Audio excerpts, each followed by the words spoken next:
الحمد لله رب العالمين والعاقبة للمتقين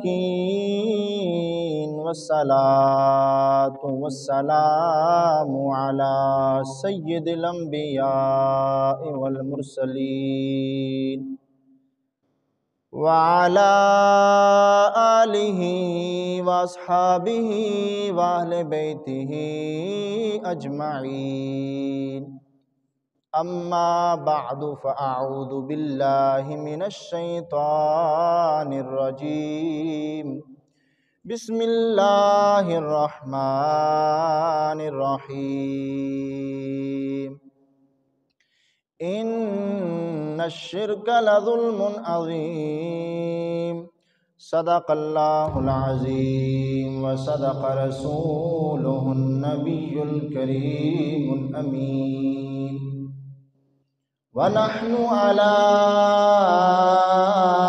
ذلك لمن الشاهدين والشاكرين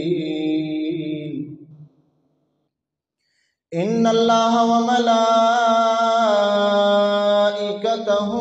يصلون على النبي يا أيها الذين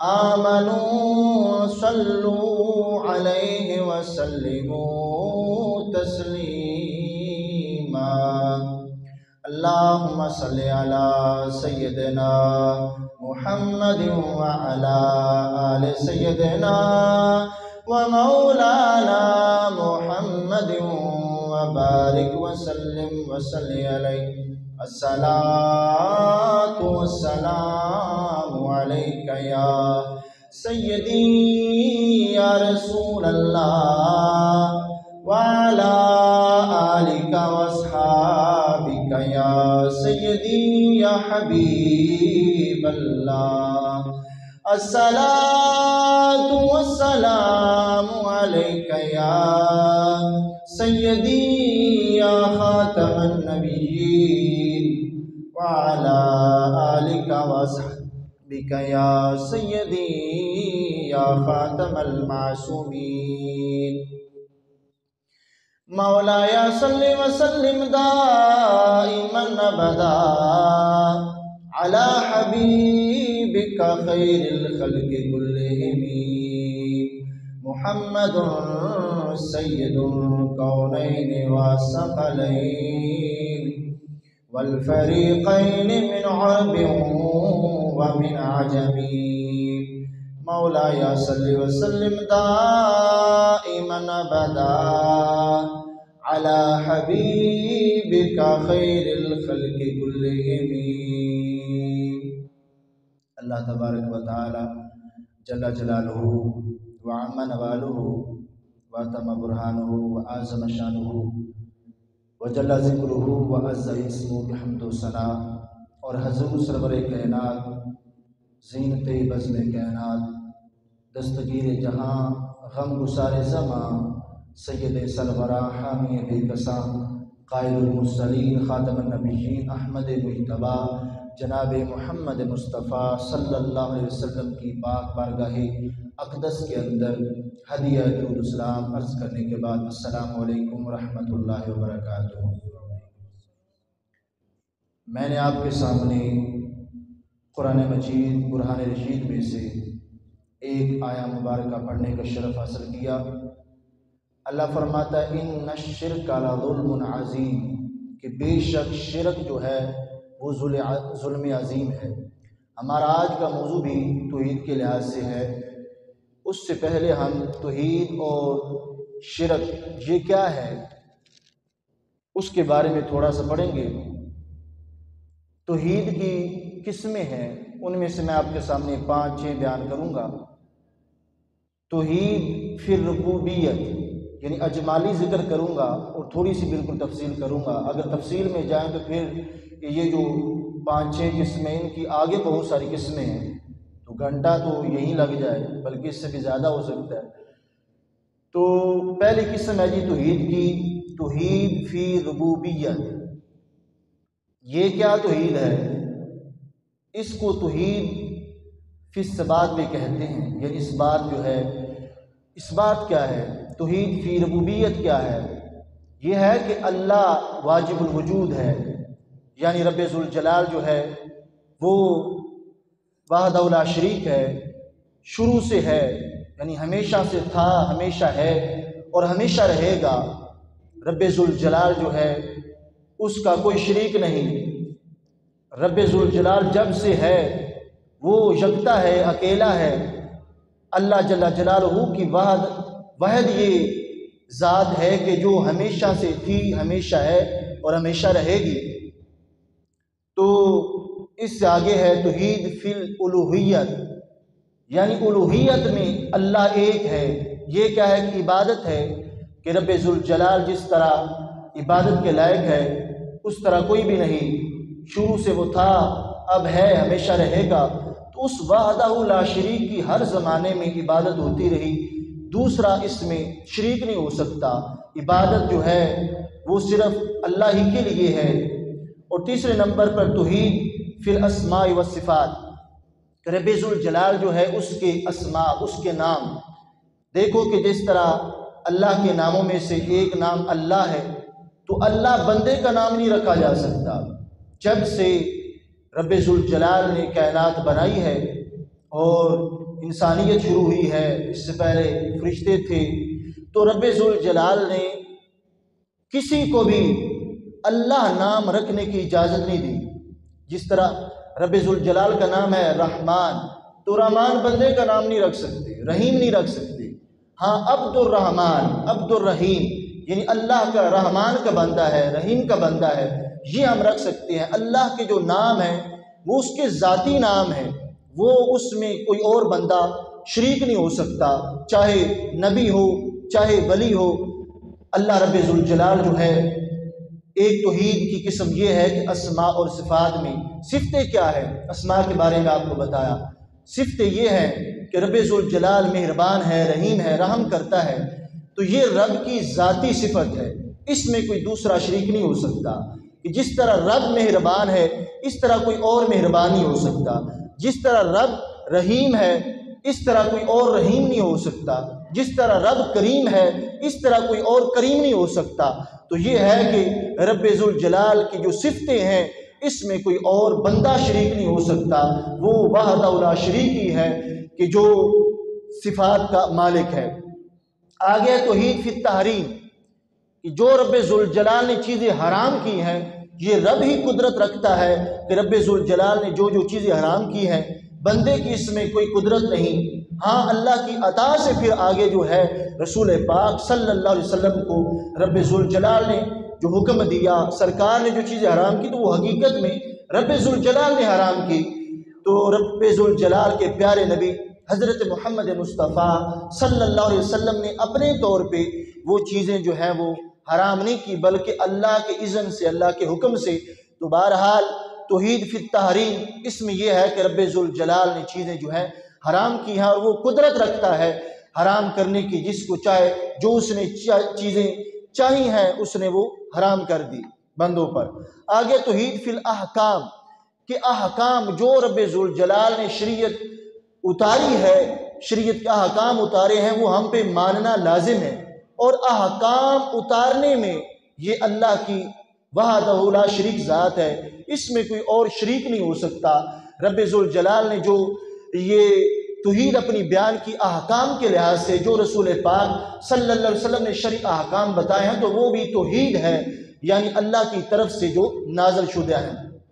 اسی طرح افعال ہیں کہ رب ذوالجلال نے نبوت اور رسالت دی ہے، ولایت دی ہے، تو یہ رب ایک ہے جو ولایت دیتا ہے، نبوت دیتا ہے، رسالت دیتا ہے، اس میں کوئی اس کا ثانی نہیں، اس میں کوئی دوسرا نہیں۔ وہ نہ ولایت دے سکتا ہے، نہ آگے وہ نبوت دے سکتا ہے، نہ رسالت دے سکتا ہے۔ یہ اللہ وحدہ لا شریک کی ذات ہے کہ رب ذوالجلال جو ہے اپنے افعال سے، یہ رب کا افعال ہے، توحید جو ہے یہ افعال ہے۔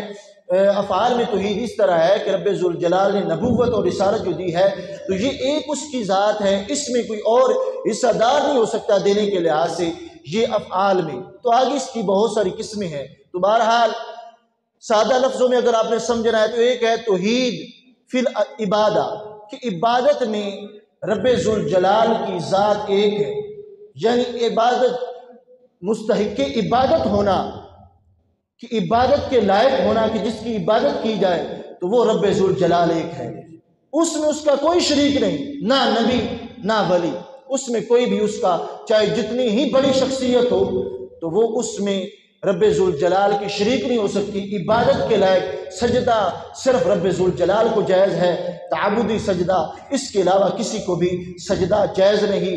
عبادت صرف رب ذوالجلال کی جائز ہے، اس کے علاوہ چاہے نبی ہو چاہے ولی ہو اس کی عبادت نہیں کر سکتے، تعظیم کر سکتے ہیں، نبیوں کی ولیوں کی عزت کر سکتے ہیں، ان کی عبادت ہرگز جائز نہیں، کیونکہ میرے نبی علیہ السلام نے فرمایا کہ اگر رب کے علاوہ سجدہ کسی کو جائز ہوتا تو میں شوہر کو، بیوی کو حکم دیتا کہ وہ اپنے شوہر کو سجدہ کرے، اتنا حق ہے شوہر کا بیوی پر، تو لہذا سجدہ عبادت یہ اللہ کے علاوہ کسی کی جائز ہی نہیں، اور جو بندہ کرے گا تعبدی سجدہ کرے گا عبادت کی نیت سے تو وہ بندہ مشرک ہو جائے گا۔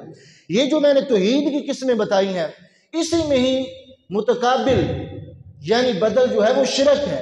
یہ دیکھو کہ توحید میں نے توحید فی ربوبیت بتائی ہے کہ اللہ واجب الوجود ہے، یعنی وہ ہمیشہ سے تھا، ہمیشہ رہے گا۔ اس میں اب شرک کیا ہے؟ جو بندہ یہ کہے کہ رب کے ساتھ کوئی اور بھی شریک ہے، کوئی اور بھی ہمیشہ سے تھا، تو لہذا اسی وقت مشرک ہو جائے گا، ایک سیکنڈ میں مشرک ہو جائے گا۔ اگر اس نے ایک سیکنڈ کے لیے کہا کہ رب ذوالجلال جو ہے اس کے علاوہ بھی کوئی اس بات رکھتا ہے، کوئی ہمیشہ سے تھا، ہمیشہ ہے یا ہمیشہ رہے گا، تو اسی وقت مشرک ہو جائے گا۔ آگے الوہیت ہے، وہ عبادت کی نیت سے رب کے علاوہ کسی اور کو سجدہ کرتا ہے تو وہ فوراً مشرک ہو جائے گا، عبادت کی نیت سے کرے گا۔ تعظیمی تو پہلی شریعتوں میں جائز تھا سجدہ، تعظیمی سجدہ یعنی عزت کے لحاظ سے، بہرحال ہماری شریعت میں تعظیمی بھی حرام ہے، تعظیمی ادب کے لحاظ سے تعظیم کرتے ہوئے، کسی کی عزت کرتے ہوئے اگر ہم کسی کو سجدہ کریں گے تو وہ بھی حرام ہے، تو لہذا تعبدی سجدہ صرف رب ذوالجلال کے لیے ہے۔ اگر اللہ کی الوہیت میں کسی اور کو سجدہ کریں گے، کہیں گے کہ اللہ وحدہ لا شریک ہے، یہ بھی ساتھ کہیں، اور کسی اور کو سجدہ عبادت کے لحاظ سے کرے گا اگرچہ اللہ کو مانتا ہے تو وہ فوراً مشرک ہو جائے گا، مسلمان نہیں رہے گا۔ آگے ہے کہ اسماء، کوئی بندہ اللہ کے جو نام مقرر کردہ ہے، اللہ نے قرآن و حدیث میں رسول پاک صلی اللہ علیہ وسلم نے بتائے ہیں، اللہ نے قرآن میں اپنے نام بتائے ہیں، اور اللہ کے نام جو ہیں وہ اس کے معین کردہ ہیں، اس میں اگر کوئی نام رکھے گا کہ اللہ کا نام اللہ ہے، اگر کوئی بندہ اللہ اپنا نام رکھوائے گا یا رکھے گا تو فوراً مشرک ہو جائے گا، کیونکہ دیکھو نا کہ جو کافر لوگ ہیں، مشرک، بتوں کو سجدہ کرنے والے، انہوں نے بھی اپنے بتوں کے نام، کسی کا عزا رکھا، کسی کا کچھ رکھا، کسی کا کچھ رکھا، تو لہٰذا انہوں نے بھی اپنے بتوں کے نام اللہ نہیں رکھا۔ تو چونکہ اللہ جو ہے اللہ کے علاوہ کسی غیر پر بولے نہیں جا سکتا، جس طرح اللہ نہیں بولا جا سکتا اسی طرح خدا بھی نہیں بولا جا سکتا۔ یہ لفظ خدا کا معاملہ جو ہے، یہ جو نجدی حضرات ہیں وہ بھی اعتراض کرتے ہیں کہ یہ دیکھو داتا جو ہے یہ تم نام رکھتے ہو، داتا اللہ کا نام ہے، یہ ان کے بقول، حالانکہ داتا کا نام معنی ہے دینے والا، اور داتا رب ذوالجلال کا نام نہیں ہے، داتا اللہ کا نام نہیں ہے، داتا ہرگز اللہ کا نام نہیں ہے، کیونکہ اللہ کے نام تو توقیفی ہیں، اللہ نے اپنے نام بتائے ہوئے ہیں، تو لہذا خدا نام جو ہے وہ رب کا ہے۔ اب کوئی اعتراض اٹھائے کہ خدا دیکھو قرآن میں تو نہیں ہے، اب آپ دیکھ سکتے ہیں کہ اجماع اس پر باقاعدہ اجماع ہے، اور جو باطل لوگ ہیں ان کی کتابوں میں لکھا ہے کہ خدا جو ہے وہ صرف اللہ ہی پر بولا جا سکتا ہے، اللہ کے علاوہ وہ کسی پر بولا نہیں جا سکتا۔ تو بہرحال اللہ کا نام ہو اور بندہ اس میں کسی اور کا نام رکھ دے، یعنی اللہ ہے نام، تو کوئی بندے پر وہ بولا جاتا ہے تو وہ بندہ فوراً مشرک ہو جائے گا، جو نام اپنا بلوانے والا ہے وہ بھی مشرک ہو جائے گا، اور جس پر بولا جا رہا ہے وہ بھی مشرک ہو جائے گا، اور بولنے والا جو بلا رہا ہے وہ بھی مشرک ہو جائے گا۔ تو بہرحال اسی طرح صفات ہیں، اللہ کی صفت ہے مہربان ہونا، رحیم ہونا، کریم ہونا۔ جو بندہ یہ کہے کہ اللہ کریم ہے، اللہ ذاتی طور پر ہے، تو جو کہے کہ فلاں بندہ بھی ذاتی طور پہ ہے، کسی نبی کے لیے بھی کہے کہ جس طرح ہمارے نبی حضرت محمد مصطفیٰ صلی اللہ علیہ وسلم مہربان ہے، رحیم ہے، کریم ہے، قرآن میں آیا ہے کہ رؤوف الرحیم ہے، تو لہٰذا اللہ کے نبی حضرت محمد مصطفیٰ صلی اللہ علیہ وسلم کو بھی اگر رحیم، کریم، رؤوف ذاتی طور پہ کہا جائے گا تو بندہ مشرک ہو جائے گا، کیونکہ اللہ مہربان ہے اپنی ذاتی طور پر، اور رسول پاک صلی اللہ علیہ وسلم رحیم ہے، کریم ہے اللہ کی عطا سے۔ تو لہذا رب کی صفات میں، رب کے اسماء میں کوئی بندہ، کوئی نبی، کوئی ولی ہرگز شریک نہیں ہو سکتا۔ جو یہ عقیدہ رکھے، یہ ہم کہہ رہے ہیں، کیونکہ ہم اہل سنت و جماعت پہ مشرک پہ فتوے لگتے ہیں، میں آپ کو پڑھ کے بھی سناؤں گا، تو لہذا مشرک ہم بھی کہتے ہیں کہ جو بندہ اللہ کہ اسماء صفات میں جو ہے کہے کہ دوسرا بھی ذاتی ہے، ذاتی طور پر اللہ ہو سکتا ہے، یہ مہربان ہو سکتا ہے، رحیم ہو سکتا ہے، وہ بندہ فوراً مشرک ہو جائے گا۔ یہ ہمارے سنت بیان کر رہے ہیں۔ اسی طرح توحید فی التحریم کہ اللہ نے جو چیزیں حرام کی ہیں، اب کوئی بندہ کہے کہ اس میں ہمیں بھی اختیار ہے کہ اپنے ذاتی طور پہ ہم کچھ چیزیں حرام کر دیں، تو لہٰذا اس وقت بھی بندہ جو ہے وہ مشرک ہو جائے گا، کیونکہ حرام حلال کی قدرت رب ذوالجلال کی ہے، وہ قادر ہے، وہ جس چیز کو چاہے حلال کر سکتا ہے، جس چیز کو چاہے حرام کر سکتا ہے۔ تو لہٰذا یہ اس کی ربوبیت ہے، یہ اس کی توحید ہے، وہ یکتا ہے، وہ اکیلا ہے، وہ وحدہ لا شریک ہے، وہ قدرت رکھتا ہے۔ اور اسی طرح جو ہے توحید فی الاحکام، کوئی بندہ کہے کہ احکام کہ اللہ نے نماز کو حکم دیا ہے، روزے کا حکم دیا ہے، تو میں بھی حکم دے رہا ہوں، جس طرح اللہ نے حکم دیا اس طرح میں بھی دے رہا ہوں۔ اللہ نے فلاں فلاں چیز جو ہے وہ حلال کیا، حکم نازل کیے ہیں، احکام اپنے بتائے ہیں، تو جس طرح اللہ حکم دے سکتا ہے، دیتا ہے، اس طرح میں بھی دے سکتا ہوں، تو وہ بندہ بھی مشرک ہو جائے گا۔ مسلمان وہی رہے گا جو کہے گا کہ رب ذوالجلال کی ذات ایک ہے، وہ یکتا ہے، وہ اکیلا ہے، حتیٰ کہ بات ختم کرے تو یہ ہے کہ نبی اور ولی اللہ کے محتاج ہیں، اللہ کسی کا محتاج نہیں ہے۔ یہ ہم اہل سنت و جماعت کا بحمد اللہ تعالی عقیدہ ہے۔ اسی طرح کوئی بندہ یہ کہے توحید فی الافعال کہ جس طرح رب ذوالجلال کام کرتا ہے، رب بندے کو مار سکتا ہے، یہ اس کی توحید ہے، یہ وہ اکیلا ہے، رب کے علاوہ کوئی کسی کو مار نہیں سکتا۔ یہ دیکھو کتنے لوگ ایک دوسرے کے دشمن ہوتے ہیں اور اتنے خطرات میں بھی بڑھتے ہیں، بڑی بڑی مشکل گھڑی آ جاتی ہے، اور اس طرح کے بھی ہم نے ایکسیڈنٹ سنے ہیں، دیکھے ہیں ویڈیوز وغیرہ کے ذریعے کہ دیکھو کہ موت کے منہ سے بندہ بچ کے آ رہا ہے، اگر کوئی بندہ مار سکتا ہوتا تو مار لیتا، مگر یہ ہے کہ رب ذوالجلال نے موت اور زندگی کا فیصلہ اپنے ہاتھ میں رکھا ہے، اپنی قدرت میں رکھا ہے۔ رب کے اذن کے علاوہ کوئی پتہ نہیں ہلا سکتا، رب کے اذن کے علاوہ کوئی کسی کی جان نہیں لے سکتا، رب کے اذن کے علاوہ کوئی کسی کو زندگی نہیں دے سکتا۔ تو لہٰذا حضرت عیسیٰ علیہ السلام نے جو کہا تھا کہ میں مٹی کے پرندے بناتا ہوں، ان میں روح پھونکتا ہوں تو وہ اڑنے لگتے ہیں، تو وہ حقیقت میں رب ذوالجلال کی طاقت ہے۔ عیسیٰ علیہ السلام وہ محتاج ہیں اللہ کے حکم کے، اللہ نے حکم دیا ہے تو پھر وہ پرندے جو ہیں وہ اڑنے لگے ہیں۔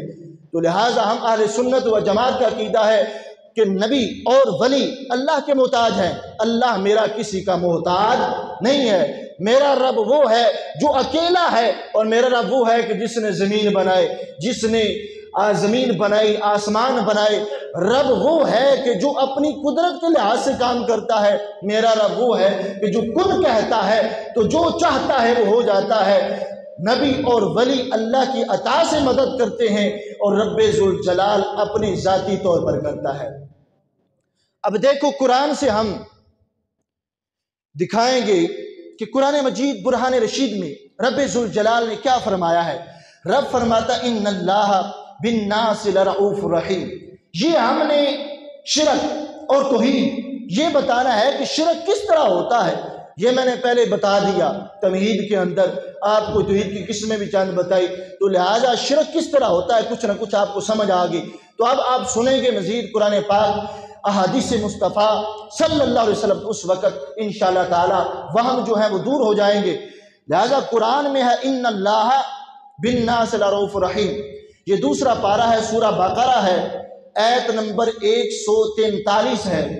رب فرماتا ہے ان اللہ بالناس لرؤوف رحیم، کہ بے شک اللہ تعالی لوگوں پر مہربان ہے۔ رب ذوالجلال لوگوں پر رحیم ہے۔ رب مہربان ہو اپنے لوگوں پر، رب بندوں پر مہربان ہے، رحیم ہے، مہربانی فرماتا ہے، رحم کرتا ہے۔ یہ بتاؤ مہربان ہونا، رحیم ہونا، یہ رب کی صفت ہے کہ نہیں ہے؟ رب کی صفت ہے نا۔ تو لہٰذا اگر یہ صفت رب کسی اور کو دے دے تو شرک اس وقت ہوگا جب ہم کہیں گے کہ وہ ذاتی طور پہ ہے۔ رب ذاتی طور پہ مہربان ہے، رب ذاتی طور پہ رحیم ہے، رب ذاتی طور پہ رؤوف الرحیم ہے۔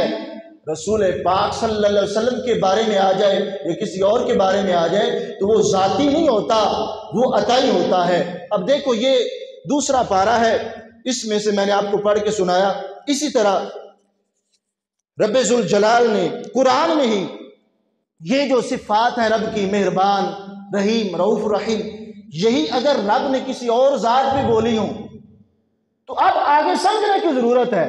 خیال جائے گا کہ رب کی جو صفات ہیں وہ تو ذاتی ہیں، رب کے اسماء وہ تو ذاتی ہیں، اور جب رب اپنی صفات کسی اور پہ بول رہا ہے، اور ساتھ یہ بھی عقیدہ ہے کہ رب کی صفات اگر کسی اور پر بولی جائیں تو بندہ مشرک ہو جاتا ہے۔ تو میں نے بتایا مشرک اس وقت ہوتا ہے جب وہی صفات اس پر بھی ذاتی بولی جائیں کہ وہ بھی ذاتی طور پر مہربان ہے، رحیم ہے، اس وقت مشرک ہوگا۔ اب سننا توجہ سے، سورہ توبہ ہے، 11واں پارہ ہے اور آیت نمبر 128 ہے۔ رب فرماتا ہے لقد جاءکم رسول من انفسکم عزیز علیہ ما عنتم حریص علیکم بالمؤمنین رؤوف الرحیم۔ رب فرماتا ہے کہ تحقیق تمہارے پاس آ گیا اللہ کی طرف سے رسول۔ وہ رسول کیسے ہیں کہ جب تم پر کوئی مشقت ہوتی ہے کہ ان پر بھاری ہوتا ہے، وہ غم کھاتے ہیں، تمہیں مشقت پہنچے، تمہیں تکلیف پہنچے تو وہ رسول جو ہے وہ بھی محسوس کرتے ہیں، ان پر بھی بھاری ہوتا ہے، گراں ہوتا ہے۔ رب فرماتا ہے حریص علیکم بالمؤمنین رؤوف رحیم، وہ رحم فرمانے والے ہیں، شفقت کرنے والے ہیں تم پر۔ کون؟ رب فرماتا ہے وہ نبی رؤوف بھی ہیں، وہ نبی رحیم بھی ہیں۔ اب وہ اللہ جس نے دوسرے پارے میں فرمایا ان اللہ بالناس لرؤوف رحیم، کہ بے شک اللہ تعالیٰ لوگوں پر مہربان ہے، رؤوف ہے، رحیم ہے، وہی صفات اپنے والی رسول پاک صلی اللہ علیہ وسلم پر بول رہا ہے۔ تو لہٰذا کیا رب تو گواری نہیں کرتا کہ میری توحید میں کوئی دوسرا بھی شریک ہو جائے، میری صفات میں کوئی دوسرا بھی شریک ہو جائے؟ تو لہٰذا رب قرآن میں بتا رہا ہے کہ جس طرح میں مہربان ہوں، رحیم ہوں، رسول اکرم صلی اللہ علیہ وسلم اس طرح مہربان رحیم نہیں ہے۔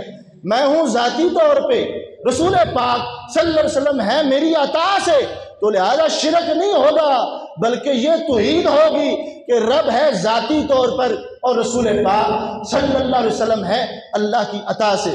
اسی طرح دوسری جگہ رب ذوالجلال سورہ نمل پارہ 20 آیت نمبر 65 ہے۔ اب دیکھنا رب ذوالجلال نے یہاں پہ کیا فرمایا ہے۔ رب فرماتا ہے قُلْ لَا يَعْلَمُ مَنْ فِي السَّمَاوَاتِ وَالْأَرْضِ الْغَيْبَ إِلَّا اللَّهُ۔ رب فرماتا ہے کہ فرما دیجئے کہ زمین اور آسمان میں جو کچھ ہے اس کا علم صرف رب ذوالجلال کے پاس ہے، رب کے علاوہ کسی کے پاس علم غیب نہیں ہے۔ یہ رب نے قرآن میں 20ویں پارے میں فرمایا، اور اگر یہی رب فرمائے اور اسی قرآن میں ہو، اللہ فرماتا عالم الغیب، یہ پارہ نمبر 29 ہے، 29 سورہ جن آیت نمبر 26 اور 27۔ اللہ فرماتا ہے عالم الغیب، فلا يظهر على غیبہ احدا الا من ارتضی من رسول۔ رب فرماتا ہے کہ غیب کا علم رب ذوالجلال کسی پر ظاہر نہیں کرتا، الا من ارتضی من رسول، مگر اپنے رسولوں میں سے جسے چاہتا ہوں دیتا ہوں، اپنے رسولوں کو دیتا ہوں۔ ابو ذر نے کیا فرمایا؟ قل لا یعلم من فی السماوات والارض۔ رب فرماتا ہے کہ زمین آسمان میں جو کچھ ہے اس کا علم صرف اللہ کو ہے۔ تو لہذا اسی قرآن میں رب ذوالجلال نے فرمایا کہ وہ علم جو ہے غیب کا علم زمین و آسمان کا، وہ رب ذوالجلال اپنے رسولوں کو دیتا ہے۔ تو لہذا اب اگر کوئی عقل کا اندھا یہ کہے کہ لہذا رسول پاک صلی اللہ علیہ وسلم کے لیے علم غیب مانا جائے تو شرک ہو جائے گا، تو ہم اہل سنت و جماعت کہیں گے شرک نہیں ہوگا۔ رب جانتا ہے ذاتی طور پر علم غیب، اور رسول پاک صلی اللہ علیہ وسلم جانتے ہیں اللہ کی عطا سے۔ تو لہذا رسول اکرم صلی اللہ علیہ وسلم نے جب اللہ کی عطا سے علم غیب جانا تو شرک نہ ہوا۔ جب ذاتی اور عطائی فرق ہو گیا کہ رب ذاتی طور پر علم جانتا ہے، رسول پاک صلی اللہ علیہ وسلم اللہ کی عطا سے جانتے ہیں، پھر شرک نہیں ہوگا، بلکہ رب ذوالجلال نے یہ خود بات قرآن میں بتائی ہے اور اہل سنت کو منوائی ہے، اور دوسروں کو بھی رب ذوالجلال نے یہ بات سمجھائی ہے، مگر آگے ان کی اپنی بصارت ہے، ان کی اپنی سماعت ہے، وہ مانتے ہیں یا نہیں مانتے۔ ہم تو اللہ کا قرآن پڑھ رہے ہیں۔ اسی طرح تیسرے نمبر پر سورہ محمد ہے، پارہ نمبر 26 آیت نمبر 11 ہے۔ اس کے اندر دیکھو کہ رب ذوالجلال نے کیا فرمایا ہے۔ رب ذوالجلال فرماتا ہے، اس سے پہلے ہے سورہ محمد جس طرح میں نے بتائی، اس میں ہے کہ رب فرماتا ہے فَإِنَّ اللَّهَ، اس سے پہلی والی آیت میں پیچھے قرآن میں ہے وہ سورہ تحریم ہے، بلکہ سورہ محمد ہے، اس میں جو ہے آیت نمبر 11 ہے۔ رب ذوالجلال نے اس سلسلہ میں فرمایا اپنی توحید بیان کرتے ہوئے، رب فرماتا ہے ذَلِكَ بِأَنَّ اللَّهَ مَوْلَى الَّذِينَ آمَنُوا، اس لیے کہ رب ذوالجلال فرماتا ہے کہ بے شک مولا، ایمان والوں کا مولا میں ہوں، ایمان والوں کا مددگار میں ہوں۔ یہ رب نے قرآن مجید برہان رشید کے اندر بتا دیا کیا کہ مددگار میں ہوں۔ اب اگر یہی رب ذوالجلال مددگار ہونا قرآن میں بتا دے کہ میرے علاوہ بھی مددگار ہیں، تو لہذا اس وقت سمجھنے کی ضرورت ہے کہ رب ادھر خود بھی مددگار ہے، تو یہ کس طرح ہو سکتے ہیں؟ تو پھر ہم اہل سنت کے مطابق عقیدہ بندے کا ہو تو پھر شرک نہیں ہوگا، بلکہ کیا ہے کہ رب ذوالجلال کی توحید ہی بیان ہوگی۔ اب دیکھو میں نے آپ کو سنایا، اللہ فرماتا ہے ذَلِكَ بِأَنَّ اللَّهَ مَوْلَى الَّذِينَ آمَنُوا، اس لیے کہ اللہ تعالیٰ ایمان والوں کا مولا ہے، رب ذوالجلال ایمان والوں کا مددگار ہے۔ مگر آگے جا کے 28ویں پارے میں سورہ تحریم ہے، اس میں فرماتا فَإِنَّ اللَّهَ هُوَ مَوْلَاهُ وَجِبْرِيلُ وَصَالِحُ الْمُؤْمِنِينَ، اللہ فرماتا ہے میں اللہ بھی مولا، جبرائیل بھی مولا، اور میرے نبی کے غلام بھی مولا ہیں۔ یہ قرآن میں ہے، دیکھ سکتے ہو۔ تو لہذا فَإِنَّ اللَّهَ هُوَ مَوْلَاهُ وَجِبْرِيلُ وَصَالِحُ الْمُؤْمِنِينَ، رب فرماتا ہے میں اللہ بھی مولا ہوں، جبرائیل بھی مولا ہے، اور اللہ کے پیارے نبی کے غلام یعنی ایمان والے مومن مسلمان جو ہیں، صالح نیک صالح ولی جو ہے، اللہ فرماتا ہے وہ بھی مولا ہے۔ تو لہذا شرک نہیں ہوا، اللہ ہے ذاتی طور پر مولا، اور حضرت جبرائیل علیہ السلام ہے اللہ کی عطا سے مولا، رسول پاک صلی اللہ علیہ وسلم کے غلام ہیں اللہ کی عطا سے مولا۔ تو لہذا شرک نہیں ہوتا، بلکہ کیا ہے رب نے یہ بات اپنے قرآن میں بتائی ہے۔ یہ میں نے آپ کے سامنے 3 دلیلیں دی، اس کے علاوہ بھی بہت ساری ہیں، مگر چونکہ جمعہ کا موقع ہے، ایک تو آپ لوگ ٹائم بالکل تھوڑا رکھتے ہیں، تو لہذا اس موضوع کے لحاظ سے اگر یہی بات یہ بتاؤ کہ کچھ مولوی حضرات یہ کہیں کہ اگر جس طرح اللہ مولا ہے اس طرح تو ہم بھی مانتے ہیں، کسی اور کو مولا مانا جائے تو شرک ہوگا، شرک لازم آئے گا، بندہ مشرک ہو جائے گا۔ مگر جب ہم اللہ کی عطا سے حضرت جبرائیل علیہ السلام کو مولا مان رہے ہیں، حضرت جبرائیل علیہ السلام کو مولا مانتے ہیں اللہ کی عطا سے، نبی علیہ السلام کے غلاموں کو مولا مانتے ہیں، مددگار مانتے ہیں اللہ کی عطا سے۔ لہذا اگر کچھ لوگ یہ کہیں کہ جو بندہ اللہ کی عطا سے بھی کسی کو مولا مانے، مددگار مانے، شفیع مانے تو وہ بندہ مشرک ہو جاتا ہے، تو اس بندے کے بارے میں آپ لوگوں کا کیا نظریہ ہوگا؟ ہم جو یہ موضوع ان لوگوں نے رکھا ہے تو اس کی کوئی نہ کچھ پیچھے وجہ ہے۔ وجہ کیا ہے کہ لوگ مشرک کہتے ہیں کلمہ گو لوگوں کو، اس بیس پر ہی مسلمانوں کو معاذ اللہ توحید کی آڑ میں 3 لاکھ مسلمان مدینہ شریف کے شہید کیے گئے، قتل کیے گئے۔ کیوں کہتے ہیں کہ یہ یا رسول اللہ کہتے ہیں؟ اور جو بندہ اب دیکھو یا اللہ کہتے ہیں کہ یا اللہ جو کہتا ہے یہ توحید ہے، اور جو یا رسول اللہ کہے وہ توحید پر حملہ کر رہا ہے، وہ بندہ مشرک ہو گیا۔ جس طرح رب نے اپنے لیے مولا بتایا ہے، مولا غیر پر بولنے سے شرک نہیں ہوتا، تو لفظ یا بولنے سے بھی شرک نہیں ہوتا۔ جب یا رسول اللہ کہا جائے، یا علی کہا جائے، یا غوث کہا جائے، یا داتا کہا جائے تو شرک لازم نہیں آئے گا، بلکہ کیا ہوگا کہ یا اللہ، یہ لفظ یا جو ہے رب حاضر و ناظر ہے اپنی ذاتی طور پر، رسول پاک صلی اللہ علیہ وسلم حاضر و ناظر ہے اللہ کی عطا سے۔ اب دیکھو یہ تقویت الایمان، اصل میں ہم نام بولتے ہیں تقویت الایمان۔ نام کیا کتاب کا؟ تقویت الایمان، ایمان کو تقویت دیتی ہے، قوت دیتی ہے۔ مگر جب سنو گے تو کہو گے کہ یہ تو ایمان کو ہلاک کرتی ہے، ایمان کو موت دیتی ہے۔ سننا توجہ سے، یہاں اس بندے نے لکھا، کہتا ہے اسی لحاظ سے، یعنی آیت ہے والذین اتخذوا من دونہ اولیاء ما تعبدهم الا لیقربونا الی اللہ زلفی ان اللہ یحکم بینہم فیما ہم فیہ یختلفون ان اللہ لا یہدی من ہوا کاذب کفار۔ اب کچھ لوگوں نے کچھ تو جان بوجھ کے کیا، اور پھر جو سادہ لوگ ہیں وہ کچھ بھول میں ہیں، رائے راستے بھٹکے ہوئے ہیں، لہذا وہ کہتے ہیں کہ دیکھو کہ چونکہ کتابوں میں لکھا ہے، ہمارا عقیدہ ہے، تو یہ سنی مشرک ہو گئے ہیں۔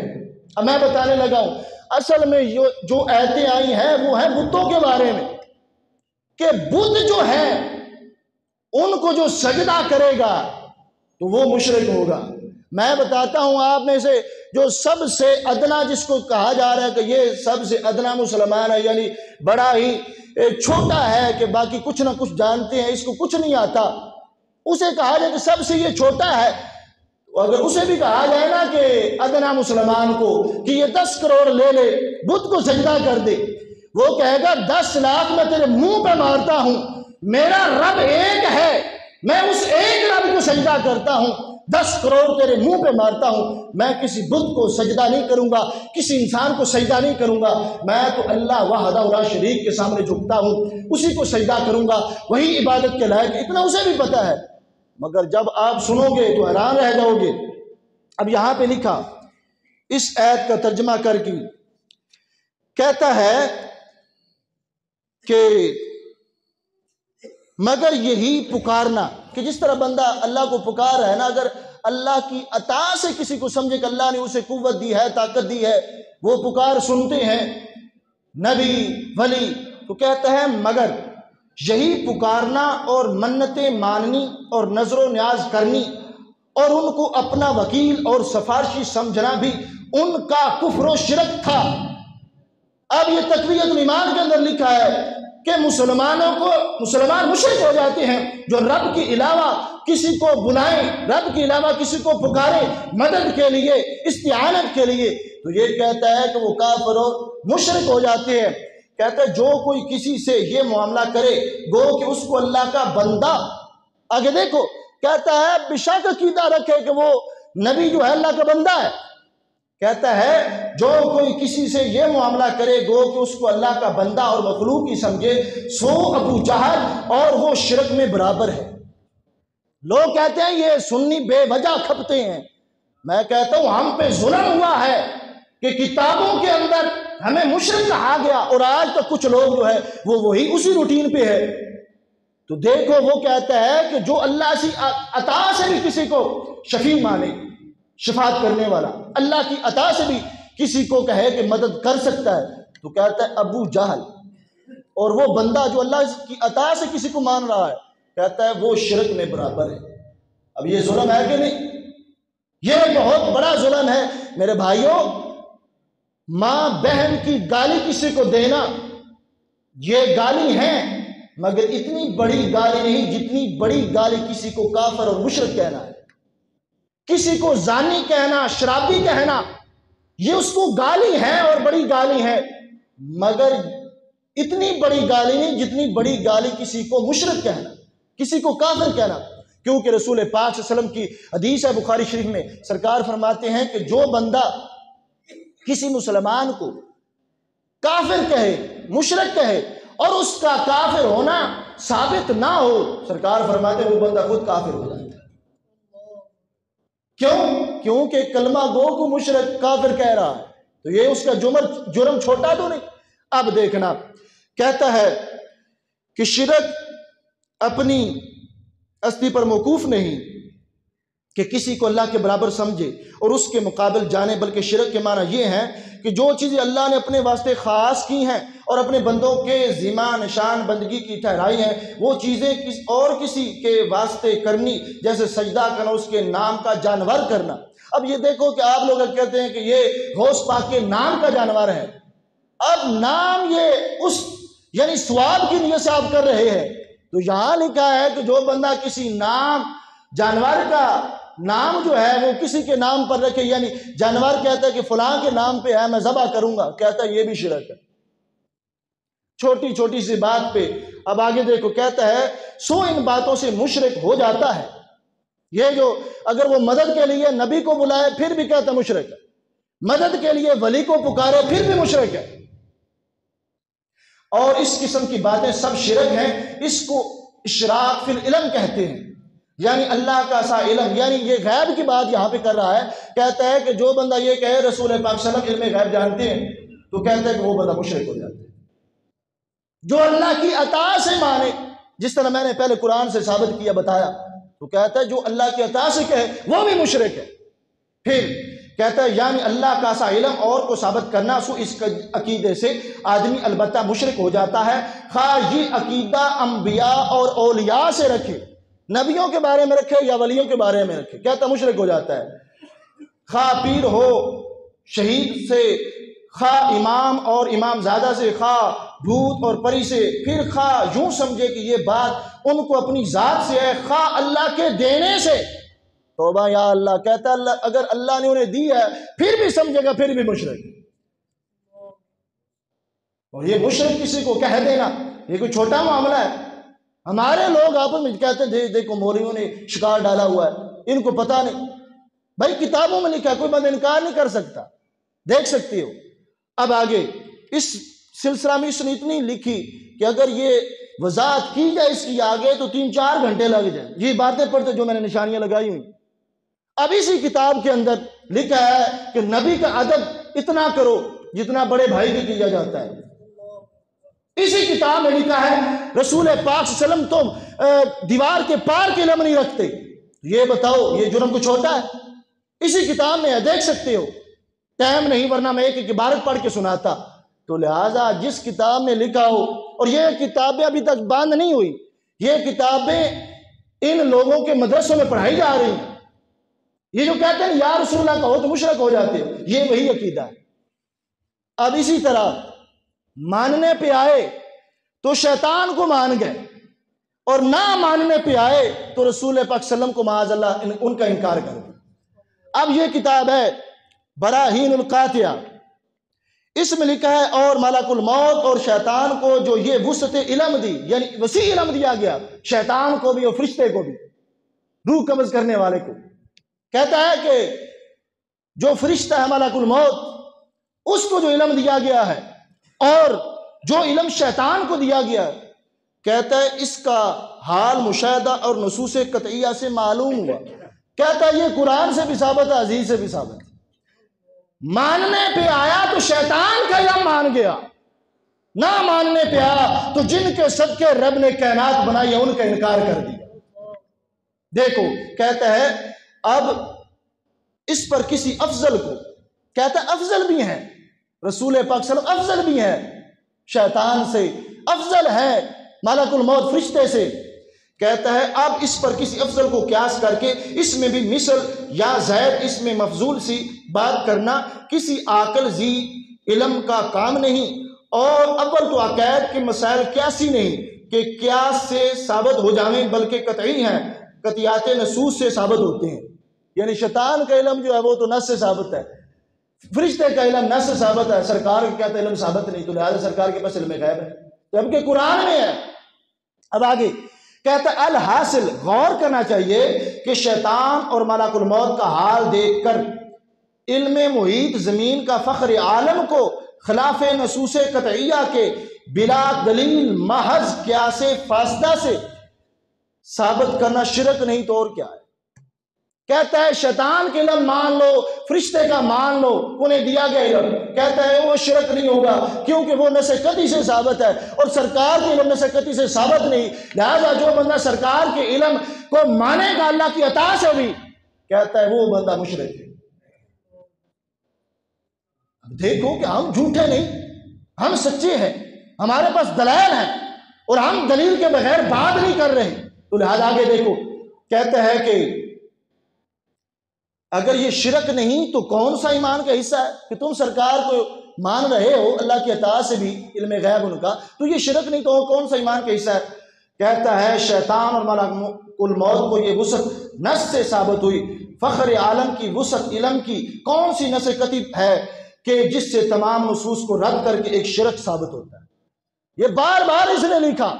اور اسی طرح یہ دیکھو اور بھی بہت سی کتابیں ہیں ان کے اندر لکھا ہے، اور یہاں پہ لکھا اس کتاب میں صراط مستقیم ہے کتاب کا نام، اس میں لکھا ہے کہ نماز کے اندر یہ والا لگا ہوا ہے، نماز کے اندر اگر بندہ کو یہ خیال آ جائے، بندے کو یہ خیال آ جائے کہ بندہ اپنی بیوی سے ہم بستری کر رہا ہے، ہم بستری کا خیال آ جائے، کہتا ہے کہ یہ رسول پاک صلی اللہ علیہ وسلم کے خیال سے بہتر ہے.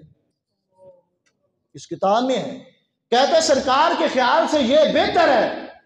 اسی طرح کہتا ہے اگر بیل اور گدھے کا خیال آ جائے تو وہ بھی سرکار کے خیال سے بہتر ہے. اب کون یہاں کہتے اتفاق کرو، پیار کرو؟ بھائی عقائد کی بیس پہ لوگ آئیں گے تو اسی وقت اتحاد ہوگا. اگر اس طرح کا معاملہ ان کتابوں کے آگے تبلیغ ہو رہی ہے اور ان کو صحیح کہا جا رہا ہے اور اس میں غلط تعویلیں کرتے نہیں جی انہوں نے اس طرح لکھا ہے، انہوں نے اس طرح لکھا ہے، واضح طور پر سرکار کے علم غیب پر اعتراض. اتنی گستاخیاں ہیں اس کتاب تقویۃ الایمان کی، اس کا بہت بڑا حصہ گستاخیوں پر ہے کہ تم سنو یہاں پہ نبیوں کو ولیوں کو کہا گیا کہ وہ چوڑے اور چمار ہے، معاذ اللہ استغفر اللہ. چوڑا کیا ہوتا ہے؟ چوڑا جو گندگی صاف کرنے والے کو چوڑا کہا جاتا ہے. چمار کیا ہے؟ بہت ہی ہندوؤں میں نیچے درجے کی برادری ہے جو چمڑے کا کام کرتی ہے. سادہ لفظوں میں یہ سمجھنا کہ جو چمڑے کا کام کر کے آگے وہ چیزیں وغیرہ بناتے ہیں ان کو چمار کہا جاتا ہے. یہ لفظ نبیوں کے لیے ولیوں کے لیے بولے گا. اب ہم جھوٹے تو نہیں، جس کو کوئی مسئلہ ہو ہم سے بات کر سکتا ہے اور بڑے پیار سے کر سکتا ہے. ہم یہ نہیں کہ کوئی ہم ویسے ہی بیان کر رہے ہیں کوئی فتنہ ڈالنے کے لیے نہیں، جو سادہ لوگوں کو سمجھانے کے لیے کہ میرے بھائیوں یہ جو لکھا ہے ہم نے یہ حقیقت میں جو پڑھ کے سنا رہے، جو لکھا ہوا ہے ہم وہ پڑھ کے سنا رہے اپنی طور پہ نہیں. اسی طرح اور کتابوں میں بھی، اس کتاب کے اندر بھی لکھا ہے کہ پھر یہ کہ آپ کی ذات مقدسہ پر علم غیب کا حکم کیا جانا؟ اگر بقول زید صحیح ہو تو دریافت طلب یہ امر ہے کہ اس غیب سے مراد بعض غیب ہے یا کل غیب. اگر بعض غیب علوم غیبیہ مراد ہیں تو اس میں حضور کی ہی کیا تخصیص ہے؟ ایسا علم غیب تو زید اور عمر بلکہ ہر سبی اور مجنون بلکہ جمی حیوانات اور بہائم کے لیے بھی حاصل ہے. کہتا ہے اگر کسی جو علم غیب کو مانتے ہیں جس طرح ہم اہل سنت و جماعت ہے کہ اللہ کی عطا سے سرکار جانتے ہیں، علم دیا گیا قرآن میں ہے، تو کہتا ہے کہ اگر ان سے پوچھا جائے، کسی بندے سے سنی سے پوچھا جائے یا جو اقرار کر رہا ہے علم غیب کا، کہتا ہے اس سے پوچھا جائے کہ بعض علم غیب سرکار کے پاس ہے یہ کل ہے، کہتا ہے اگر وہ بعض علم غیب بھی مانے تو کہتا ہے اس میں سرکار کی کیا خاصیت ہے؟ معاذ اللہ. کہتا ہے اگر سرکار کے پاس اتنا علم غیب ہے تو کیا سرکار کی کوئی بڑائی ہے؟ کہتا ہے یہ علم غیب تو جانوروں کے پاس ہے معاذ اللہ. یہ تو بچوں کے پاس بھی ہے، پاگلوں کے پاس بھی ہے۔ اس طرح یہ توحید پڑھائی جا رہی ہے گستاخانہ۔ پھر لوگ گستاخ نہ کہیں تو اور کیا کہیں، گستاخ ہی کہیں اس طرح کے الفاظ۔ اسی طرح اور کتابوں کے اندر بھی یہ الفاظ اس طرح بہت سارے لکھے ہوئے ہیں۔ میرے بھائیوں، آج سمجھنے کی ضرورت ہے۔ یہ تحذیر الناس ہے، اس کے اندر لکھا ہے کہ 100 عوام کے خیال میں تو رسول اللہ صلی اللہ علیہ وسلم کا خاتم ہونا بعین معنی ہے کہ آپ کا زمانہ انبیاء سابق کے زمانے کے بعد اور آپ سب میں آخری نبی ہیں، مگر اہل فہم پر روشن ہوگا کہ تقدم یا تأخر زمانی میں بالذات کچھ فضیلت نہیں۔ کہتا ہے یہ جو سرکار آخری نبی ہے تو یہ کوئی فضیلت ہی نہیں۔ اب دیکھو، سرکار آخری نبی ہے، یہ بہت بڑی فضیلت ہے۔ رب فرماتا ہے ما کان محمد ابا احد من رجالکم ولکن رسول اللہ وخاتم النبیین وکان اللہ بکل شیء علیما۔ رب فرماتا ہے محمد صلی اللہ علیہ وسلم تم مردوں میں سے کسی کے باپ نہیں، وہ تو نبیوں کے خاتم ہیں، اللہ کے رسول اور نبیوں کی نبوت کے سلسلہ کو ختم کرنے والے۔ تو لہذا ایک بہت بڑی فضیلت، جس رب کو یہ گوارا نہ ہو کہ وہ نبی کا سایہ تک نہ بنائے، وہ رب دوسرا نبی کیسے بناتا ہے رسول پاک صلی اللہ علیہ وسلم کے بعد؟ تو لہذا یہ لکھا ہے۔ اب دیکھو، جو ہمیں مشرک کہا گیا، جو ہمیں بار بار کافر کہا گیا، اس کا جواب بھی بخاری شریف سے دینے لگا ہوں کہ رسول پاک صلی اللہ علیہ وسلم نے کیا فرمایا ہے شرک کے بارے میں۔ توجہ سے سننا، اور انشاءاللہ تعالی اگر بندہ غیر جانبدار ہو کر سنے تو تالے ٹوٹ جاتے ہیں جو گمراہی کے لگے ہوتے ہیں دل پہ۔ تو لہذا غیر جانبدار ہو کے میرے بھائیو سنو تو اللہ آپ کو ہدایت دے گا۔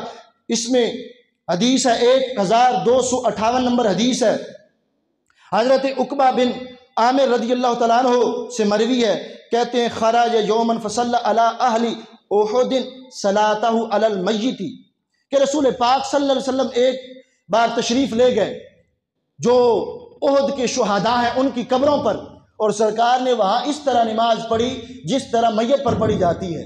پھر ثم انصرف الی المنبر، پھر رسول پاک صلی اللہ علیہ وسلم واپس آ کر منبر پر تشریف فرما ہوئے۔ حدیث ہے فقال انی فرط لکم، سرکار نے فرمایا میں تمہارا سہارا ہوں، میں تمہارا پیش رو ہوں۔ سرکار منبر پر بیٹھ کے کہہ رہے ہیں۔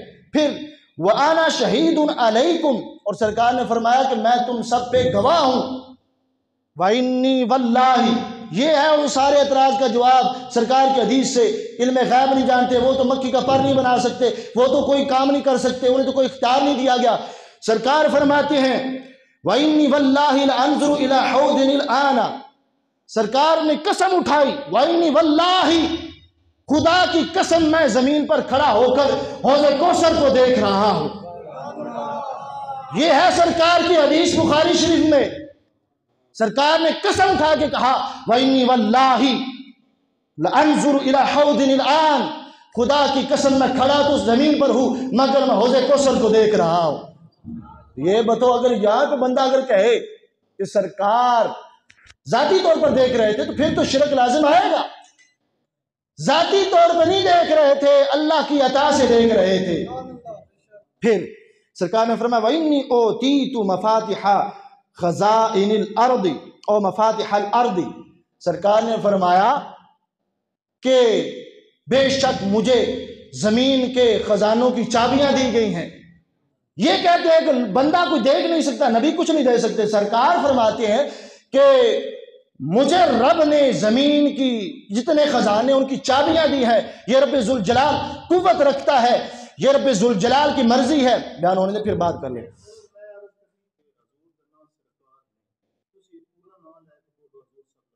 جی ٹھیک۔ وَإِنِّي وَاللَّهِ مَا أَخَافُ عَلَيْكُمْ أَن تُشْرِكُوا، سرکار فرماتے ہیں اور خدا کی قسم، یہ اب شرک کے فتوے لگانے والے، سرکار نے فرمایا وَإِنِّي وَاللَّهِ مَا أَخَافُ عَلَيْكُمْ أَن تُشْرِكُوا بَعْدِي، سرکار نے فرمایا خدا کی قسم مجھے تم پر کوئی خوف نہیں اپنے بعد شرک کا۔ سرکار نے فرمایا کہ میرے بعد، رسول پاک صلی اللہ علیہ وسلم فرما رہے ہیں کہ میرے بعد میری امت شرک نہیں کر سکتی۔ یہاں پہ کیا ہے کہ وہ مشرک ہو گئے۔ بھائیو اب ایمانداری سے بتاؤ، سرکار کی حدیث ہے ادھر کہ سرکار فرماتے ہیں مجھے شرک کا کوئی خطرہ نہیں، مگر یہ ہے کہ میری امت جو ہے وہ دولت کے لالچ میں ایک دوسرے کے پیچھے لڑائی کریں گے، جھگڑے کریں گے۔ رسول پاک صلی اللہ علیہ وسلم فرماتے ہیں کہ دولت کے لیے وہ ایک دوسرے سے لڑیں گے، جھگڑیں گے، وہ دولت کے پیچھے بھاگیں گے، اس کا مجھے خطرہ ہے، مگر شرک کا نہیں۔ یہ رسول پاک صلی اللہ علیہ وسلم نے واضح طور پہ بتا دیا۔ اسی طرح اب دیکھنا، اگر اللہ کی عطا سے رب ذوالجلال کو اتنا کچھ دیا گیا ہے تو پھر بندے کو ماننا چاہیے۔ یہ جلد نمبر 2 ہے، بخاری شریف ہے، اس میں رسول پاک صلی اللہ علیہ وسلم کا فرمان لکھا ہے کہ حضرت ابو ہریرہ رضی اللہ تعالیٰ عنہ کہتے ہیں قال النبی صلی اللہ علیہ وسلم، رسول پاک صلی اللہ علیہ وسلم نے فرمایا اذا وقع الذباب فی شراب احدکم، کہ جب مکھی تم میں سے کسی کے مشروب میں گر جائے۔ یہ حدیث بھی سن لینا اور اپنے ایمان کو پختہ کرنا کہ سرکار کو جو علم دیا گیا وہ اللہ کی عطا سے دیا گیا، اور رب ذوالجلال نے اپنے نبی سے کوئی چیز پوشیدہ رکھی ہی نہیں، لہذا سرکار فرماتے، اس حدیث سے بندہ اندازہ لگا سکتا ہے، سرکار فرماتے تم میں سے جب کسی کے کھانے میں، پینے میں، مشروب میں مکھی گر جائے، سرکار فرماتے ہیں کہ فل یغمسہ، تو وہ اس کو ڈبو دے، اس پانی میں، دودھ میں، مشروب میں مکھی کو ڈبو دے، ثم لینزعہ، پھر سرکار فرماتے ہیں کہ اس کو باہر نکال لے، مکھی کو پھر باہر پھینک دے۔ کیوں؟ کہ پہلے مکھی گری ہے تو بندہ جو ہے اس کو ڈبو کے پھر باہر نکال دے۔ کیوں اس طرح کیوں؟ سرکار فرماتے ہیں فَإِنَّ فِي إِحْدَى جَنَاحِهِ دَاءً وَالْأُخْرَى شِفَاءً، سرکار فرماتے ہیں اس کے ایک پر میں بیماری ہے اور دوسرے پر میں اسی بیماری کو ختم کرنے والے جراثیم ہیں۔ یہ بتاؤ کہ مکھی کے پر کے جراثیم، اب یہ کون سی اس وقت ٹیکنالوجی تھی؟ یہ رب نے بے مثل جو نبی بنائے ہیں تو ان کو رب ذوالجلال نے علم بھی اس طرح دیا ہے۔ اب سرکار صلی اللہ علیہ وسلم کو کیسے پتا چلا؟ تو یہ علم غیب نہیں تو اور کیا ہے؟ اب اس پر کیا ہے کہ امریکہ کے ایک ڈاکٹر ہے، اس نے، ٹائم کیا ہوا ہے، جب اس نے یہ حدیث کسی سے سنی یا پڑھی تو اس نے کہا کہ نبیوں، مسلمانوں کے نبی نے 14.5 صدیاں پہلے یہ کہا ہے کہ مکھی کے ایک پر میں جراثیم ہے، ایک میں بیماری کو ختم کرنے والا جراثیم ہے، تو یہ کس طرح ہو سکتا ہے؟ ہماری سائنس نے تو آج تک ثابت نہیں کیا۔ اس نے یہ ریسرچ کرنا شروع کر دیا۔ جب ریسرچ کرتا کرتا نتیجے کو پہنچا تو نتیجہ رزلٹ 100% حدیث کے مطابق نکلا۔ اب کیا ہوا کہ اس نے کلمہ پڑھ لیا، لا الہ الا اللہ محمد رسول اللہ صلی اللہ علیہ وسلم۔ جب اس نے کلمہ پڑھ لیا، لوگوں نے پوچھا کہ تم تو کافر تھے، تم تو اسلام کا انکار کرتے تھے، تم نے اب اسلام قبول کیوں کیا؟ تو اس نے کہا کہ میں نے مسلمانوں کے نبی کی ایک حدیث سنی ہے کہ مسلمانوں کے نبی حضرت محمد مصطفیٰ صلی اللہ علیہ وسلم نے فرمایا ہے کہ جب تمہارے کھانے میں، پینے میں، مشروب میں مکھی گر جائے تو اس وقت تم دباؤ تو اس کے ایک پر میں جراثیم ہے، بیماری ہے، جب تم دباؤ گے، کیونکہ سرکار نے فرمایا کہ جب وہ کھانے میں یا مشروب میں، پانی وغیرہ میں، دودھ وغیرہ میں گرتی ہے تو وہ اپنا بیماری والا پر پہلے لگاتی ہے، تم جب دباؤ گے تو وہ دونوں پر اس وقت ڈوب جائیں گے، تو لہٰذا جس میں شفا ہے وہ جب ڈوبتا جائے گا تو تمہارے کھانے کے وہ جو گندے جراثیم ہیں وہ ختم ہو جائیں گے۔ اس نے کہا کہ رسول پاک صلی اللہ علیہ وسلم کی میں نے یہ حدیث سنی تو میں نے ریسرچ کی، کہتا ہے رزلٹ 100% حدیث مصطفیٰ صلی اللہ علیہ وسلم کے مطابق آیا۔ کہتا ہے کہ میں نے پھر قیاس کیا، خیال کیا کہ جس شخص کے آنکھوں سے 14.5 صدیاں پہلے، جس وقت کوئی ٹیکنالوجی نہیں تھی، کوئی بیالوجی نہیں تھی، سائنس نہیں تھی، یہ کیمرے وغیرہ نہیں تھے، یہ دوربینیں، یہ مشینیں نہیں تھی، کہتا ہے میں نے قیاس کیا کہ جس نبی کی آنکھ سے مکھی کے پر کے جراثیم نہیں چھپ سکتے، اس نبی کی آنکھ سے میرا دل کیسے چھپ سکتا ہے؟ یہ ہے سرکار کا علم غیب۔ اور پھر وہ تو مان گیا تو لوگ کیوں نہیں مان رہے؟ لہٰذا ہماری تو یہی گزارش ہے کہ مان جاؤ، خدا را مان جاؤ، سمجھو دین کو۔ اس واسطے اللہ جل جلالہ کے آگے خصوصی دعا ہے کہ رب ذوالجلال بے ہدایتوں کا ہدایت عطا فرمائے اور سمجھنے کی توفیق عطا فرمائے۔ قرآن مجید، قرآن رشید کے جو صحیح مفہوم ہے، ترجمہ ہے، اس کو رب ذوالجلال ہمیں سمجھنے کی توفیق عطا فرمائے، اور اسی طرح رب ذوالجلال ہم سب کو حق سچ کی بات کہنے کی توفیق عطا فرمائے۔ اور یہ آخر میں یہ میری گزارش ہے کہ اگر آپ تھوڑی سی اجازت دیں تو کوئی 5-10 منٹ جو ہیں وہ تھوڑے سے بڑھا لیے جائے تاکہ پوری گفتگو آپ کو سمجھائی جا سکے۔ اب یہ گفتگو کا ایک حصہ بھی نہیں ہوا، تو لہٰذا اس واسطے تھوڑی سی آپ کی اگر اجازت ہو تو 5-10 منٹ، اب نہیں، اگلے جمعے پہ، اب جو ہے آپ کو یہاں پہ میں کہتا ہوں کہ میں بس کرنے لگا ہوں، مگر اگلے جمعے کا اگر آپ اجازت دیں تو ہم 5-10 منٹ جو ہے، آپ کی طرف سے اجازت ہے؟ سارے بلاگ کی طرف سے اجازت ہے؟ اب دیکھو کہ دین بیان کرنے کے لیے آپ سے اجازت مانگ رہے ہیں، تو لہٰذا اس طرح کا دور آ چکا ہے۔ اللہ جل جلالہ ہم سب کو ہدایت عطا فرمائے۔ وآخر دعوانا الحمدللہ۔